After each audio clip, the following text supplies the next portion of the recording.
రైతుల ఆందోళన చెందుతా ఉన్నారు.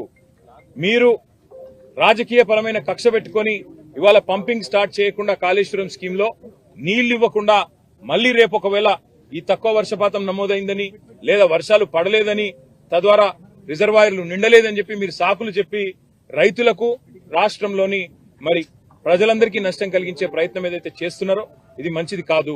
ఇవాళ కన్నెపల్లి దగ్గర బ్రహ్మాండంగా మీరు పంపు ఆన్ చేస్తే ఈ అన్ని రిజర్వాయర్లు కూడా పైన 90 టీఎంసీలలో ఈరోజు కేవలం అక్కడ 23-24 టీఎంసీలు ఉంది శ్రీరామ్ సాగర్ లో అని చెప్తున్నారు. తర్వాత మిడ్ మానేర్ లో 5 టీఎంసీలు ఉన్నది, ఎల్ఎండిలో 5 టీఎంసీలు అంటే 140 టీఎంసీలకు గాను ఈ రోజు కేవలం మనకు 35 టీఎంసీలు కూడా నిండి లేదు. ఇంకా పెద్ద ఎత్తున పంపింగ్ చేసుకునే అవకాశం వెసులుబాటు ఉంది. దాంతో పాటు మీరు మల్లన్న సాగర్ లో 50 టీఎంసీలు, కొండపోచమ్మ సాగర్ లో 15 టీఎంసీలు నింపితే కేవలం రైతులకే కాదు హైదరాబాద్ మహానగరానికి కూడా రేపటి మంచినీళ్లకు గాని మార్గమధ్యంలో ఉండే వేలాది గ్రామాలకు, ఇతర జిల్లాలకు, నియోజకవర్గాలకు కూడా మంచినీటికి కూడా ఇబ్బంది లేకుండా మనం రేపటికి మేనేజ్ చేసుకునే అవకాశం ఉంటుంది. ఎన్నిటిని పక్కన పెట్టి రాజకీయపరమైన కక్ష కేసీఆర్ గారిని బద్నాం చేయాలని చెప్పి మీరు 8 నెలలుగా చేసిన ప్రయత్నం అందరికి కనబడతానే ఉంది.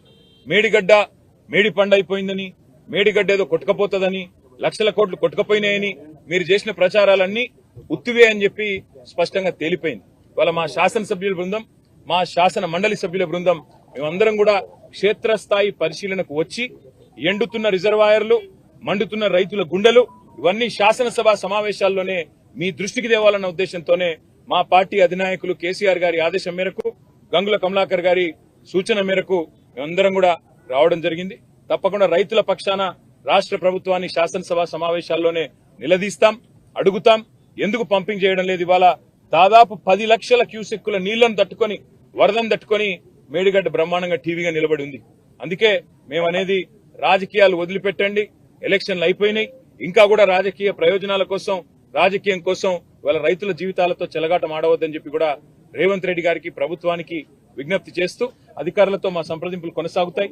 పాత్రికేయ మిత్రులకు కూడా విజ్ఞప్తి, దయచేసి రైతుల వెతలను, ఎండుతున్న రిజర్వాయర్లను కూడా మీరు కూడా దయచేసి ప్రభుత్వ దృష్టికి వచ్చే విధంగా మీరు కూడా ఈ అంశానికి ప్రాచుర్యం కల్పించాలి, ప్రచారం కల్పించాలని చెప్పి కూడా విజ్ఞప్తి. థాంక్యూ.